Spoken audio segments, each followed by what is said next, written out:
The U.S. Department of Energy committing just over $60 million to add updates to the Texas power grid. It comes as a need for protection on the grid increases over extreme weather. Here's KVUE's Ford Sanders with more from energy experts about what an investment like this means.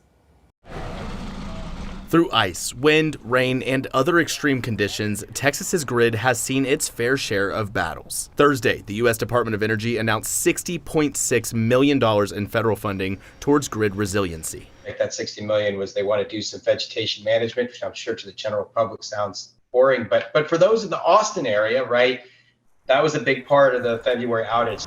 Energy expert Doug Lewin says this is only a drop in the bucket, though. I do think it is a small percent, very, very small percent of what will ultimately be needed. I mean, we're going to need billions and billions of dollars of investment. As the grid continues to push energy out to substations like these across Texas, energy experts like Doug Lewin say that with this extreme weather and heat we're seeing, renewable energy is now becoming a big player in the game when it comes to the grid's resiliency. You don't want to have a system that's entirely gas or even entirely gas and coal, and you wouldn't necessarily want a system that's entirely renewable either. You need to have a mix of these different sources. These renewable resources help relieve some of the pressure on the grid, as ERCOT has already called for voluntary usage cutbacks as we've walked a fine line with demand. Ed Hers, another Texas energy expert, says this massive usage just shows how quickly Texas is growing. Well, we've already reached beyond the peak that they forecast for this summer, which ordinarily would be coming in August.